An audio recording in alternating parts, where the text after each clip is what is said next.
नमस्कार दोस्तों, मैं रोहन शर्मा हाजिर हूं आप सभी के सामने आपके अपने चैनल ज्योतिषन वास्तु में। कैसे हैं आप सभी दोस्तों? आज इस वीडियो में हम बात करने वाले हैं बहुत ही ज़्यादा ज़रूरी टॉपिक के बारे में।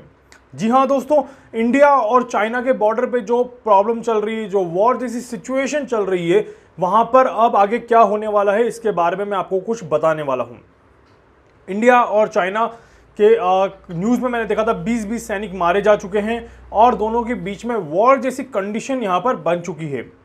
कुछ दिन पहले यहाँ पे बातचीत चल रही थी, अचानक से वॉर जैसी कंडीशन हो गई है और एक पैनिक सिचुएशन यहाँ पर पैदा हो चुकी है। कुछ समय पहले मैंने एक वीडियो बनाया था, उसमें मैंने बोला था कि सूर्य ग्रहण के आसपास इंडिया दो तरफ से गिरेगा, एक तरफ चाइना रहेगा और एक तरफ पाकिस्तान रहेगा। और यहाँ पर बीच में एक छोटा सा रोल प्ले कर रहा है नेपाल। नेपाल भी कहीं ना कहीं इंडिया के अगेंस्ट आने की कोशिश कर रहा है। इंडिया यहाँ पर नेपाल से अच्छे संबंध बनाने की कोशिश अभी भी कर रहा है और नेपाल को समझाने की कोशिश अभी भी की जा रही है। तो यहाँ पर अभी जो बहुत ज़्यादा इंपॉर्टेंट सिचुएशन है वॉर जैसी कि वो ये वॉर होगा या नहीं होगा, और अगर होता है तो कब तक ये चलता जाएगा। सबसे पहली चीज़ और सबसे ज़्यादा ज़रूरी चीज़, इस वॉर का सबसे ज्यादा प्रभाव जो पड़ेगा वो पड़ेगा आर्थिक व्यवस्था पर, इकोनॉमिक पर, और दोनों ही देशों की इकोनॉमी पर इसका प्रभाव पड़ेगा ही पड़ेगा। सितंबर तक इंडिया की कुंडली के हिसाब से अगर हम देखें तो सितंबर तक का जो समय है वो यहां पर थोड़ा सा खराब है। सितंबर तक का समय खराब होने के कारण इंडिया और चाइना के बीच में प्रॉब्लम थोड़ी सी बनेगी। हालांकि अभी जो ये प्रॉब्लम चल रही है, ये मैं अभी भी बोलूँगा थोड़ा सा यहाँ पे होल्ड होगा, थोड़ा सा प्रॉब्लम रुकेगी, एक छोटा सा ब्रेक लगेगा और उसके बाद ये प्रॉब्लम वापस स्टार्ट होगी। तो आज की जो सिचुएशन है उसके अकॉर्डिंग देखा जाए तो सूर्य ग्रहण बहुत ही ज़्यादा नज़दीक है। 18 जून 2020 को मंगल राशि परिवर्तन कर रहे हैं और मंगल 18 जून 2020 से लेके 17 अगस्त तक यहाँ पर मीन राशि जल तत्व में रहेंगे और यहीं पर वो काफ़ी ज़्यादा प्रभाव दिखाने वाले हैं। मंगल के यहाँ पर आने के कारण युद्ध जैसी स्थितियाँ बनती है। हल्की सी, मामूली सी, भारी युद्ध नहीं, बहुत बड़ा युद्ध होने की संभावनाएं अभी नहीं है। छोटे छोटे वॉर हो सकते हैं, छोटी छोटी लड़ाई हो सकती है, छोटे छोटे डिस्प्यूट हो सकते हैं, बहुत बड़ी वर्ल्ड वॉर जैसी सिचुएशन यहाँ पर नहीं बनेगी। अमेरिका इसमें रोल प्ले करने की कोशिश जरूर करेगा। जैसे मैंने कहा था 14 जून 2020 जैसे ही डोनाल्ड ट्रंप का जन्मदिन निकलता है उसके बाद अमेरिका कहीं ना कहीं एक नई चीज करने की कोशिश करेगा और यहां पर अमेरिका दोनों ही देशों के बीच में शांति स्थापित करने की कोशिश जरूर करेगा, बट कहीं ना कहीं वो इंडिया का साथ देके चाइना के अगेंस्ट जाने की भी यहां पर कोशिश करेगा। तो दोस्तों, इस तरह की जो ये वर्ल्ड की सिचुएशन बन रही है अभी, इसमें ये एक चीज साफ क्लियरली निकल के आती है क्योंकि अभी चाइना की कुंडली जो है वो बहुत ज़्यादा स्ट्रांग नहीं चल रही है। इस कारण से परिस्थितियां जो है वो चाइना के अगेंस्ट है। चाइना एक तरह से देखा जाए तो ज़्यादा से ज़्यादा जबरदस्ती प्रवोक करने की यहाँ पर कोशिश कर रहा है। इंडिया यहाँ पर बहुत ही शांति के साथ बात करने की कोशिश करेगा, शांति से इस मैटर को समझाने की कोशिश करेगा, परंतु कहीं ना कहीं उसे कोई ना कोई एक्शन लेना पड़ेगा, इसके चांसेस बनते हैं। आने वाले अभी 7 दिन जो हैं ये काफ़ी ज़्यादा खास हैं। आने वाले 7 दिन जो है वो काफ़ी ज़्यादा महत्वपूर्ण है। ये 7 दिन काफ़ी तरह से बहुत ज़्यादा महत्वपूर्ण है।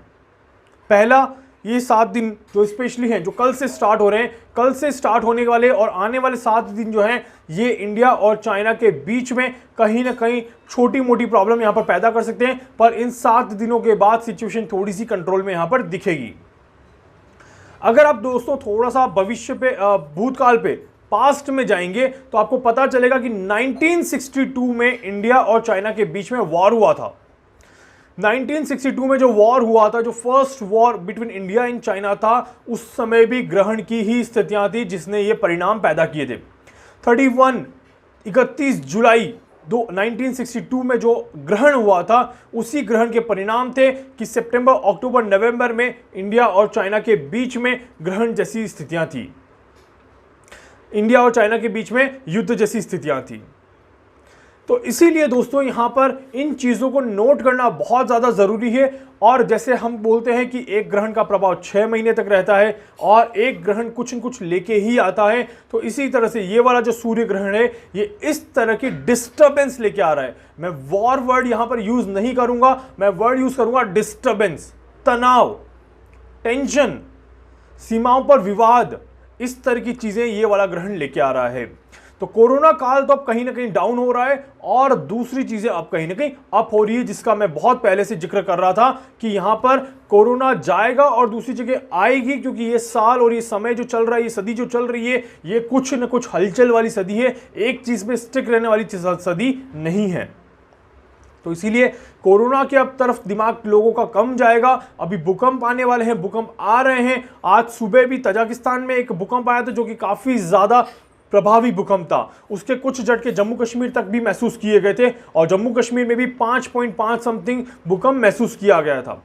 तो चाइना में भी एक भूकंप आने का अभी बहुत बड़ा योग बना हुआ है। चाइना, जापान, इंडिया और पाकिस्तान, यहां पर कहीं ना कहीं भूकंप के झटके अभी हमें देखने को जरूर मिलेंगे।